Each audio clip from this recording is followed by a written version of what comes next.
Shalom Bapak Ibu yang dikasihi Tuhan. Ya, kita bersyukur kita sudah memasuki minggu yang keempat di bulan Juni.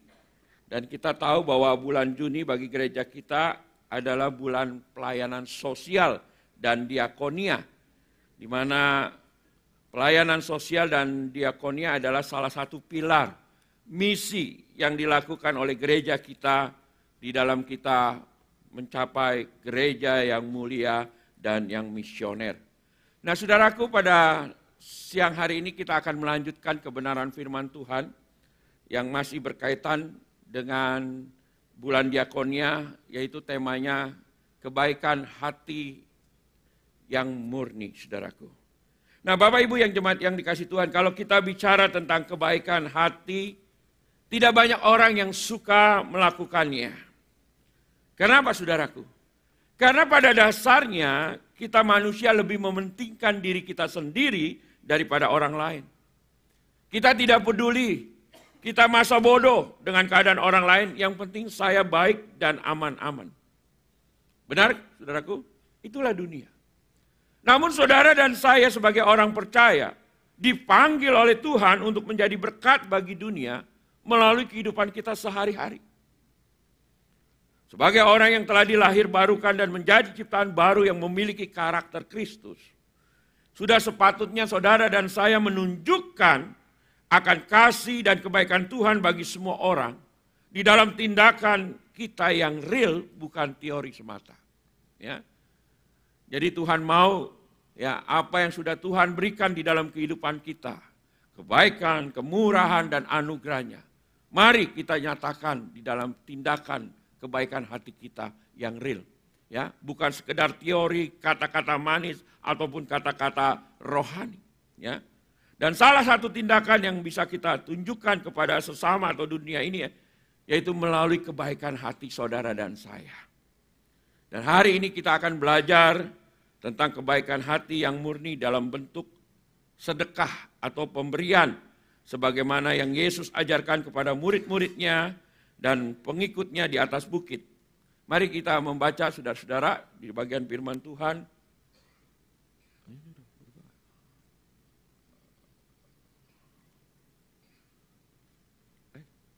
Oke. Mari kita akan membaca bagian firman Tuhan di dalam Injil Matius pasal 6, ayat 1 sampai 4. Saya ayat pertama, Bapak Ibu ayat yang kedua, kita bergantian hingga ayat yang keempat, ya. Ingatlah, jangan kamu mengamalkan kesalehanmu di depan umum supaya dilihat orang. Karena jika melakukannya demikian, kamu tidak akan memperoleh upah dari Bapamu yang di sorga.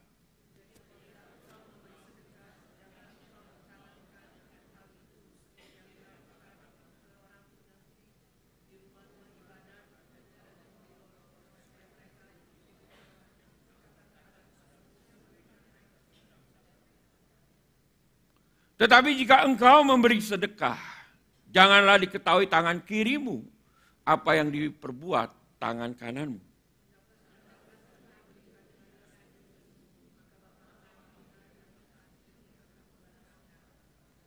Ya, demikian jauh pembacaan firman Tuhan, berbahagialah kita yang mendengar dan melakukannya, saudaraku. Nah, saudaraku, berbicara tentang hal sedekah atau memberi adalah salah satu daripada bagian pengajaran Tuhan yang Tuhan sampaikan kepada para murid dan pengikutnya di atas bukit, atau yang sering kita kenal sebagai khotbah di atas bukit, saudaraku. Dan pengajaran ini, saudaraku, ya, diberikan oleh Tuhan karena sedekah, ya, adalah bentuk kebaikan hati di dalam mengamalkan kesalehan hidup kita sesuai dengan perintah Allah. Dan di dalam pengajarannya Yesus memberikan cara yang benar, cara yang berkenan di dalam kita melakukan sedekah atau kebaikan hati, ya, sebagaimana yang Allah perintahkan di dalam kehidupan kita. Tidak seperti apa yang dilakukan oleh orang-orang munafik. Ya, kalau saudara lihat di dalam ayat yang sama, ingatlah, jangan kamu melakukan kewajiban agamamu di hadapan orang supaya dilihat mereka, karena jika demikian kamu tidak beroleh upah dari Bapamu yang di surga. Ya, jadi ada suatu perbedaan. Dan biasanya ayat yang kedua dilakukan orang-orang munafik. Siapa orang-orang munafik itu? Ya. Pada waktu itu, kalau Yesus bicara menunjuk kepada orang munafik, itu adalah bicara tentang orang-orang Farisi dan ahli-ahli Taurat. Ini sebuah sindiran yang Tuhan berikan kepada mereka. Karena mereka adalah orang-orang yang bersikap munafik, saudaraku.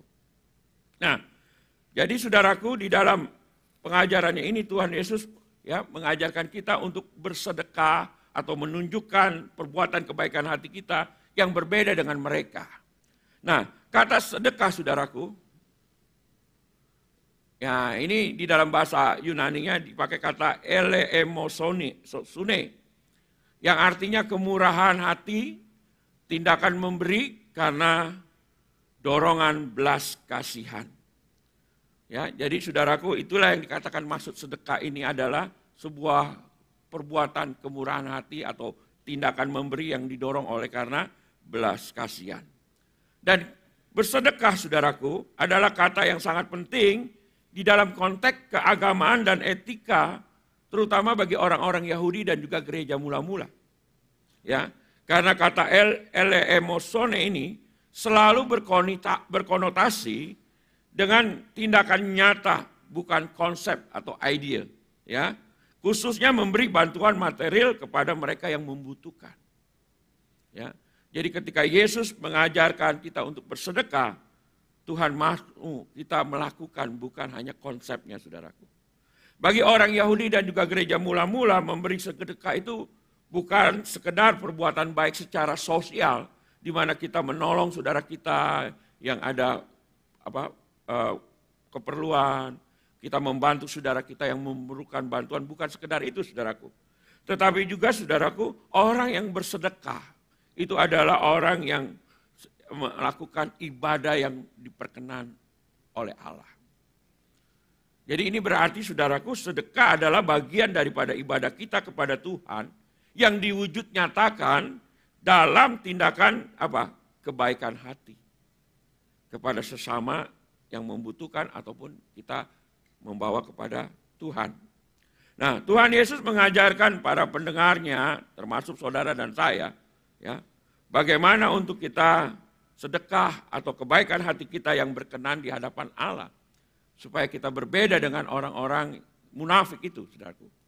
Ya, dikatakan, saudaraku, kebaikan hati yang berkenan di hadapan Allah adalah pertama, bukan untuk mencari pujian manusia. Ya.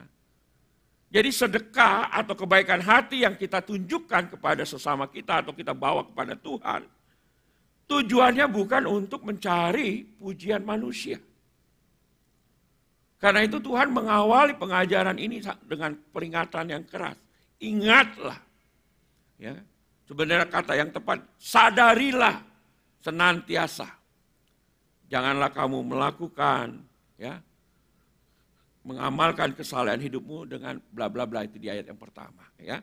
Jadi Tuhan mengajarkan kepada kita, waktu kita mau bersedekah kita harus ingat, harus sadar, ya, terus menerus ketika saudara melakukan hal itu, ya, supaya saudara jangan melakukannya untuk mencari pujian dari manusia.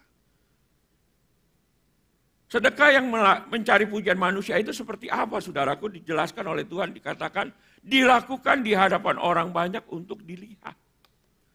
Ya, ketika kita membawa sedekah, ya, kita membawanya di banyak orang supaya orang bisa melihat.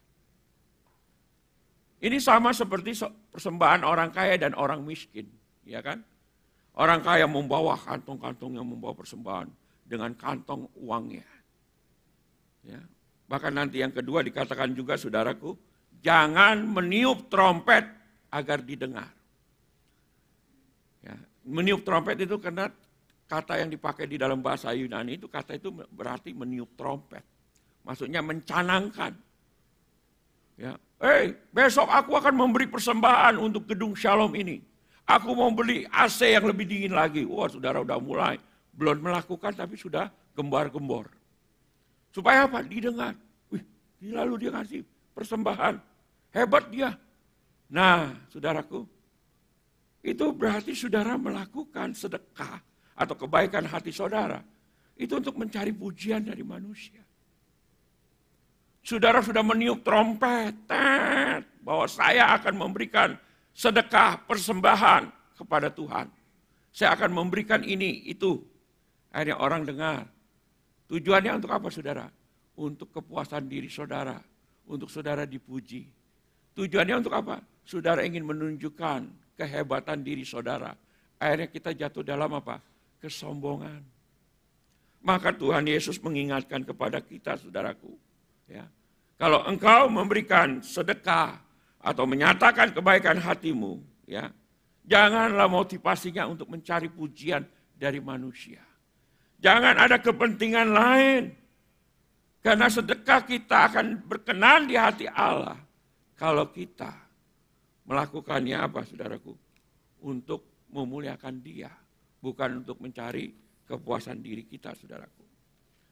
Jadi saudaraku, Tuhan bukan hanya mengajarkan kita untuk tidak memberikan sedekah dengan untuk mencari pujian manusia. Tetapi yang secara positif dikatakan, ya, dilakukan dengan hati yang murni. Ya. Kebaikan hati saudara dan saya harus dilakukan dengan hati yang murni, tanpa ada maksud atau motivasi tersembunyi untuk kepentingan pribadi kita. Yesus mengajarkan suatu sikap dan cara yang berbeda dengan yang biasa dilakukan oleh orang-orang Farisi dan ahli Taurat. Mereka lebih suka memamerkan sedekah mereka di hadapan orang banyak, agar mereka dipuji, dianggap saleh, ya, dianggap rohani, dianggap mengasihi Tuhan. Tuhan bilang itu yang tidak berkenan. Tetapi sedekah atau kebaikan hati kita sebaliknya dilakukan dengan cara yang diam-diam atau tersembunyi, saudaraku. Nah, apa yang dimaksud dengan cara yang diam-diam tersembunyi? Yesus mengatakan, ya, ayat yang ketiga, tetapi jika engkau memberi sedekah, janganlah diketahui tangan kirimu apa yang diperbuat oleh tangan kananmu. Ini sebuah frase kata yang sudah sering terkenal kan. Kalau kita memberi dengan tangan kanan, atau kita memberi dengan tangan kanan, maka tangan kiri jangan tahu. Kita nggak bisa mengerti hal ini secara literal atau harfiah. Ya, karena tangan kanan, tangan kiri nggak ada matanya, saudaraku. Ini sebuah kiasan, figuratif yang Tuhan ajarkan kepada kita. Maksudnya apa? Kalau kita memberi atau kita bersedekah, ya, kita harus memberi tanpa pamer, tanpa motivasi yang egois. Sebaliknya saudara dan saya memberi dengan ketulusan hati yang murni, ya, untuk memberi hal itu. Bahkan di dalam batin hati kita sendiri, jangan terlalu menyadari atau membanggakan kebaikan tersebut. Ini yang seringkali saya merasa gagal, ya. Ketika saya bertanya, Tuhan, saya sudah buat baik sama dia, sudah menolong sama dia, tapi kok kayaknya dia kok nggak begitu sama saya, ya. Jadi saudara, di dalam batin saudara pun ketika saudara memberi, orang lain memang nggak tahu. Orang lain tidak melihat, tapi saudara bertanya kepada Tuhan di dalam batin saudara, kok nggak ada orang ya yang tahu bahwa saya itu memberi? Atau kok Tuhan saya nggak ada orang yang memberitahukan bahwa saya itu adalah orang yang murah hati. Nah saudara, itu berarti saudara di dalam batin saudara pun, saudara udah pengen tahu pemberian saudara. Ya. Frase ini juga berarti saudaraku, kalau saudara dan saya sudah memberi, kita tidak boleh mengungkit-ungkit. Ya, kalau saudara sudah memberi baik kepada sesama saudara kita ataupun untuk gereja, saudara jangan mengungkit kembali. Itu tuh pemberian aku tuh, kalau aku yang nggak beri, nggak jadi tuh. Kurang tuh, nggak dingin tuh kalau aku nggak beri. Itu namanya saudara mengungkit-ungkit.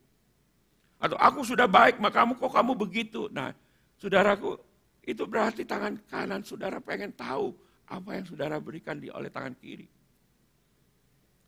Ya, jadi kita ketika memberi atau bersedekah, jangan mengungkit-ungkit. Yang kedua, juga jangan mau tahu pemberian kita itu dipakai untuk apa aja. Sekali lagi saudaraku, saya menyampaikan ini nggak ada satu maksud pun untuk menyindir. Ini untuk diri saya. Ini belajar. Waktu saudara dan saya memberi sesuatu baik kepada Tuhan ataupun kepada saudara kita. Saudara nggak perlu tahu pemberian saudara itu untuk dipakai apa. Dia salah nggak sih? Dia benar nggak sih gunain persembahan ini? Apakah persembahan saya ini dipakai benar? Kan ada orang yang begitu, saudaraku. Untuk bersyukur di GKI nggak ada ya. Itu untuk di gereja luar, saudaraku. Ya, ketika seorang memberi persembahan kepada gereja, dia tanya, kemarin aku udah persembahkan lu 2 miliar, itu uangnya untuk apa ya? Kok dipakai itu sih? Aku kan masuk kalau bisa. Nah berarti saudaraku, saudara memberi, tapi saudara ingin ngatur juga pemberian saudara. Itu maksudnya apa? Saudara memberi tangan kanan, tangan kirimu mau tahu. Tuhan nggak mau. Kalau kita memberi tangan kanan, jangan biarkan tangan kirimu tahu. Ya, jadi apa yang sudah kita berikan, sudah kita berikan dengan sukacita. Kita berikan, ya, dan kita tidak perlu tahu lagi, saudaraku. Dan ini menunjukkan, saudaraku, ya, ketika saudara melakukan hal itu, bahwa pemberian atau sedekah kita bukan dilakukan dengan hati yang murni dan tulus. Kebaikan hati yang tidak murni dan tidak tulus adalah kebaikan hati yang mencari apa? Pujian dan motif yang salah. Alkitab memberi contoh pelajaran bagi saudara dan saya melalui kehidupan siapa? Ananias dan Safira. Yang melakukan kebaikan dengan maksud dan motif tersembunyi. Ketika dia melihat Barnabas membawa persembahan di bawah kaki para rasul. Dia memperjualkan miliknya dan membawa kepada rasul. Maka Ananias dan Safira pun merasa, saya juga bisa melakukan hal itu. Saya akan lebih melakukan hal itu. Ya, dia pun juga menjual miliknya dan membawa ke kaki para rasul. Tapi tujuannya bukan karena dia digerakkan oleh Roh Kudus. Bukan karena dia bersyukur untuk anugerah yang Tuhan berikan dalam hidupnya. Bukan karena dia sudah menikmati dan mengalami kebaikan Tuhan. Tapi karena dia mau dipuji seperti Barnabas yang memberikan persembahan. Maka dia membawa persembahan, yaitu rumah yang dia jual itu. Dia berikan 50%, tapi dia ngaku ini 100%. Saya berikan untuk Tuhan. Dan akhirnya apa? Menimbulkan petaka bagi mereka berdua. Mereka dihukum mati oleh Tuhan. Ya. Jadi saudaraku, kebaikan hati kita harus didasari dengan hati yang murni dan tulus. Bukan untuk mencari pujian manusia. Ya. Dan bagaimana kebaikan hal itu bisa dapat kita lakukan? Jadi kebaikan hati yang murni dan tulus ini, saudaraku, hanya bisa dilakukan oleh karena apa? Kasih yang tulus. Kasih Kristus yang diam di dalam hati kita. Kasih Kristus yang sudah saudara dan saya alami dan nikmati. Kasih Kristus yang sudah memenuhi hidupmu. Itulah yang menjadi motif saudara untuk menyatakan kebaikan hatimu. Ya. Karena kasih Yesus yang telah kita alami, kita pun membagikan kebaikan hati kita dengan hati yang murni. Yang kedua, saudaraku apa? Rela berkorban. Ya, kalau saudara punya kasih, saudara tahu, saudara sadar bahwa Tuhan sudah mengasihi saudara lebih dahulu. Saudara tahu bahwa kasih Tuhan sungguh luar biasa. Tapi kalau saudara tidak ada kerelaan di dalam hatimu, engkau tidak akan bisa menyatakan kebaikan hatimu. Karena kasih yang tulus itu harus diimplementasikan bersama dengan kerelaan hatimu. Rela untuk berkorban. Dan yang ketiga, karena juga ada kepedulian, karena belas kasihan. Saudara menyatakan kebaikan hatimu, saudara bersedekah, karena bukan hanya karena kasih di dalam hatimu, bukan karena engkau rela, tapi engkau juga ada belas kasihan, peduli. Kau bukan sekedar empati, ya. Kalau yang empati kemarin, kalau nggak salah guru Injil Ben ya bercerita. Kita ngelihat saudara kita di dalam cuaca dingin, nggak punya baju pakaian. Terus kita ngomong, ya pakailah pakaian ini supaya engkau tidak dingin. Tapi kita nggak pernah ngasih. Kita hanya empati, tapi hanya simpati, tidak empati. Kalau empati itu ada suatu tindakan yang nyata sebagai belas kasihan saudara. Ya. Dan ketiga hal ini, kasih yang tulus, rela berkorban, kepedulian karena belas kasihan. Itu semua sudah dilakukan oleh Tuhan kita, Yesus Kristus. Yesus begitu mengasihi saudara dan saya.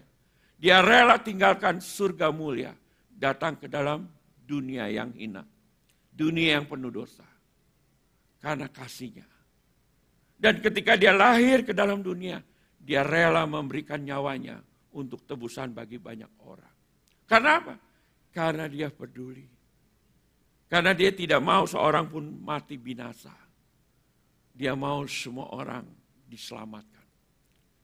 Itulah yang dilakukan oleh Tuhan. Itulah kebaikan hati Tuhan yang begitu besar yang saudara dan saya alami, saudaraku.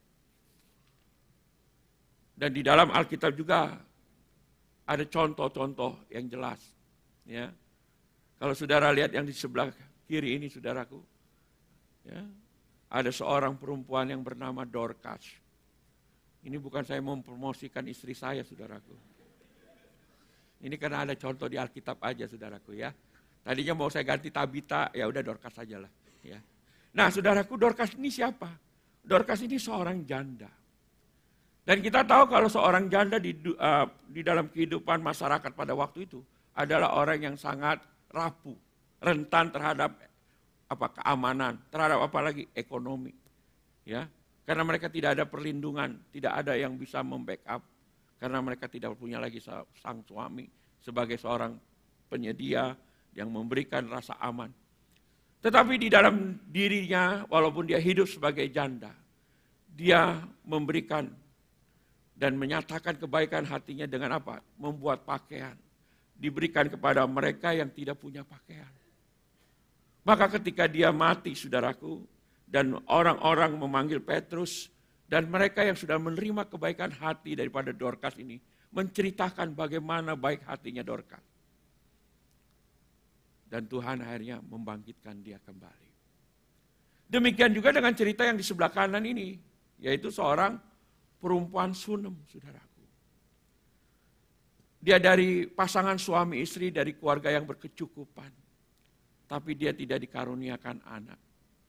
Setiap Elisa datang ke kota itu, dia selalu menyambut, membuka pintu rumahnya untuk memberi makan kepada Elisa.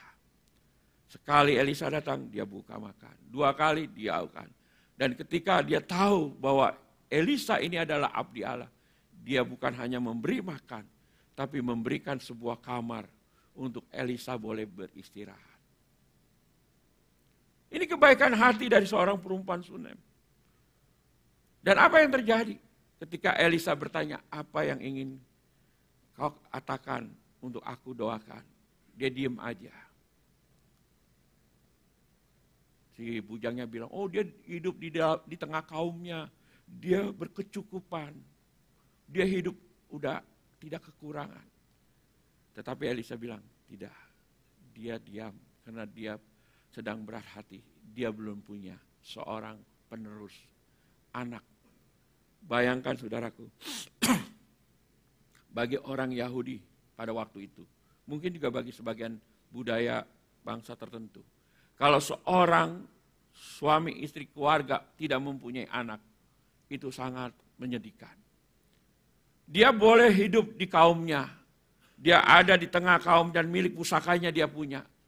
Dan hidup berkecukupan. Tetapi kalau tidak ada penerus generasinya, maka tanah pusakanya akan diberikan kepada saudaranya.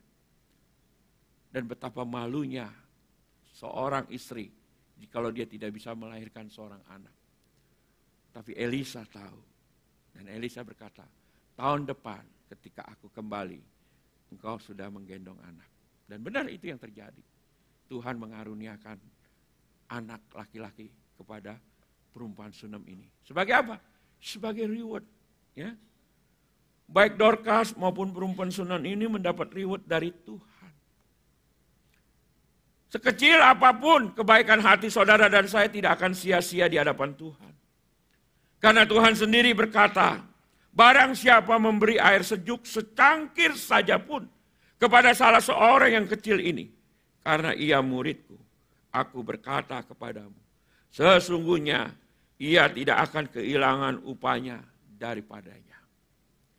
Matius pasal 10 ayat 42. Sekecil apapun ketika saudara menyatakan kebaikan hatimu, ya, Tuhan memperhitungkan. Apalagi kalau saudara traktir makan, ya kan? Apalagi makannya di Soma lagi atau di mana. Lebih enak lagi. Sekecil apapun, saudaraku.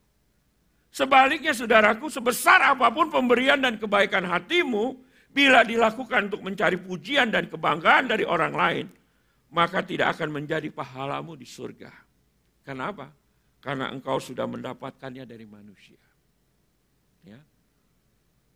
Jadi kalau engkau memberi sedekah hanya untuk mencari pujian dari manusia, engkau tidak akan mendapat apa-apa.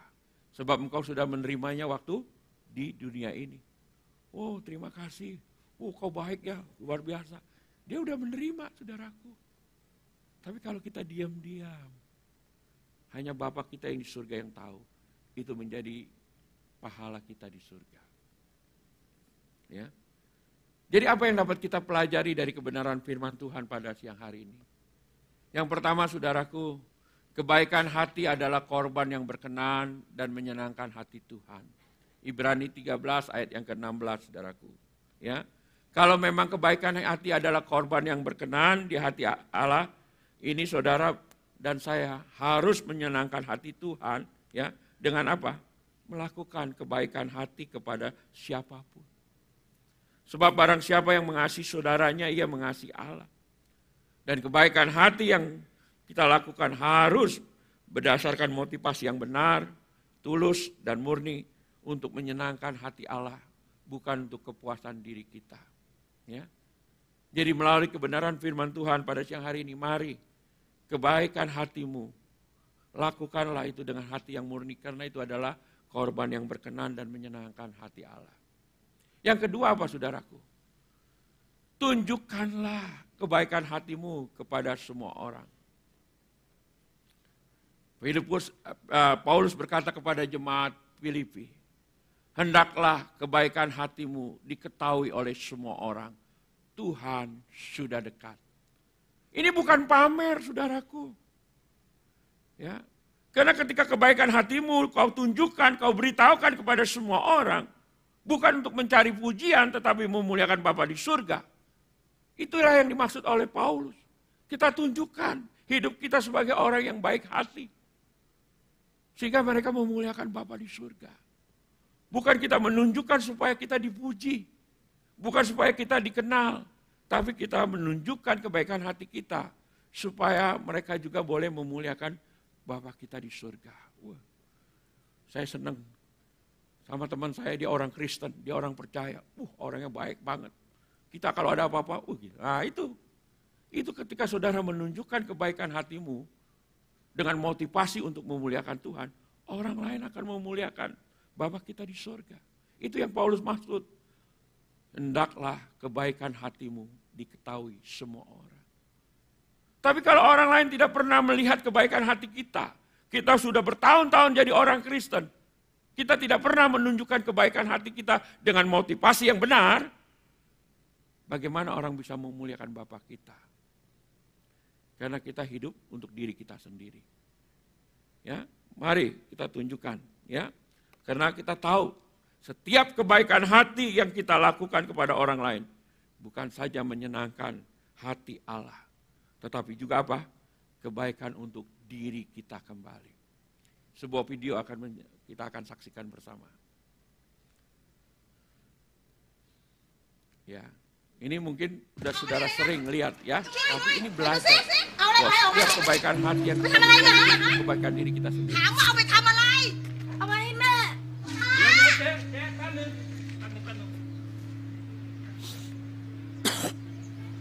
แม่ป่วยเหรอ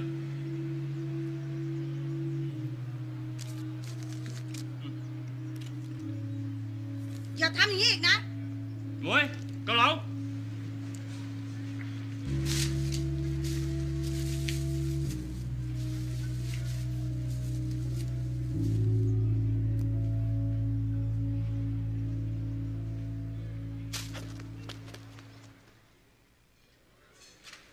จ๋อนั่งเลยครับนั่งเลย ป๊า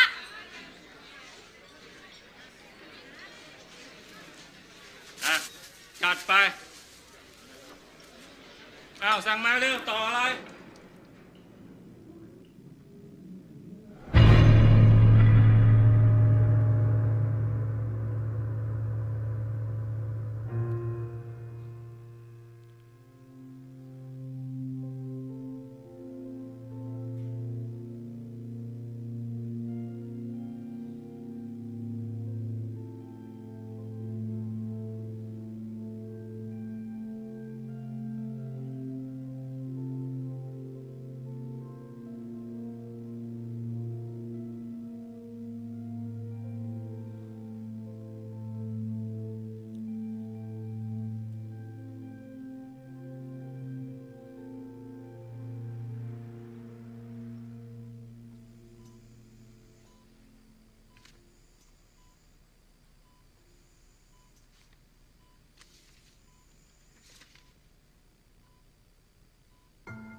Dia kaget ya, karena biaya yang harus dia bayar ternyata sudah dibayar lunas 30 tahun yang lalu.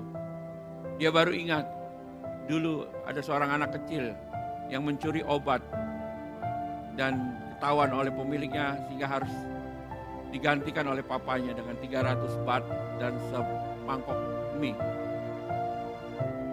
Dan anak itu adalah dokter yang mengoperasi bapaknya ini. Dokter Prajak. Ini cerita nyata, saudaraku. Walaupun dibuat dalam iklan Thailand, tapi ini kisah nyata.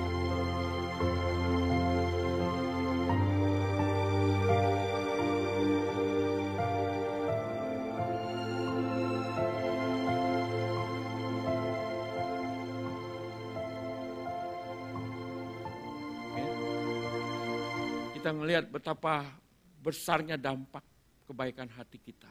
Sekecil apapun. Sebenarnya ketika saudara dan saya menyatakan kebaikan hati, itu akan menjadi kebaikan hati bagi diri saudara.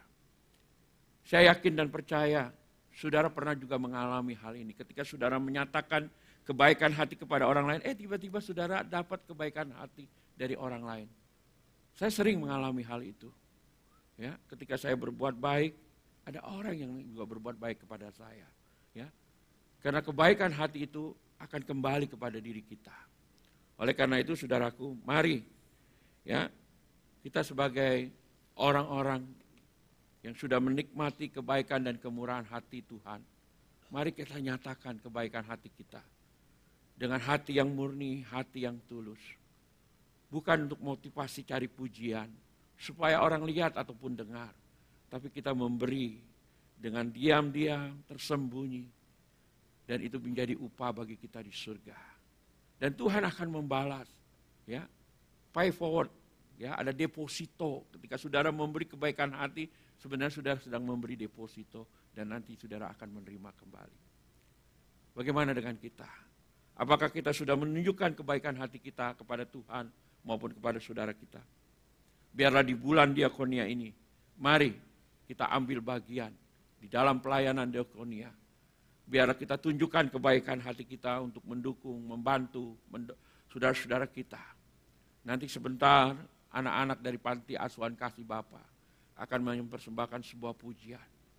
Mereka inilah yang perlu kita bantu, kita dukung.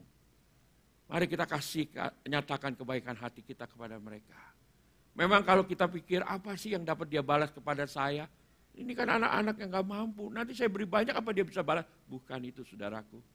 Kalau saudara udah berkata demikian, berpikir demikian, saudara sudah punya motivasi yang salah. Karena ketika kita menyatakan kebaikan hati, kita sudah seperti melepas dan tidak mau tahu itu udah urusan Tuhan. Ya, mari kita berdoa. Tuhan, terima kasih untuk kebenaran firman-Mu yang boleh kami dengar pada siang hari ini. Ajari kami Tuhan untuk kami juga bisa menyatakan kebaikan hati kami kepada sesama kami. Karena Tuhan sudah lebih dulu menyatakan kebaikan hati-Mu kepada kami. Kemurahan-Mu, anugerah-Mu yang begitu besar dan limpah telah kami terima dan kami alami. Oleh karena itu Tuhan, kami mau melanjutkan, meneruskan kepada saudara-saudara kami yang lain. Supaya mereka juga boleh mengalami kebaikan hati dari Tuhan melalui kebaikan hati kami Tuhan. Ampuni kami Tuhan kalau selama ini mungkin kami memberi dengan motivasi yang salah. Karena kami masih ada kepentingan pribadi kami. Karena kami mempunyai kepentingan ego kami. Untuk kami dipuji, untuk kami dibanggakan. Yang akhirnya kami jatuh di dalam kesombongan dan arogansi. Oh Tuhan, ampuni kami. Biarlah kami mau belajar. Melakukan apa yang Tuhan telah firmankan kepada kami. Agar sedekah yang kami berikan, yang berkenan di hati-Mu adalah sedekah yang tersembunyi diam-diam. Engkau saja yang dipermuliakan Tuhan, bukan aku, bukan diriku, tetapi Engkau.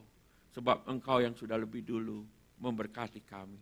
Tolong kami Tuhan, supaya kami sebagai anak-anak-Mu di tempat ini, kami juga belajar untuk menyatakan dan menunjukkan kebaikan hati kami kepada semua orang, bukan untuk mencari pujian, supaya mereka memuliakan Engkau di surga, karena kami adalah anak-anak-Mu. Terima kasih Bapa, demi Kristus Yesus Tuhan, Kami berdoa dan bersyukur. Amin. Saya serahkan.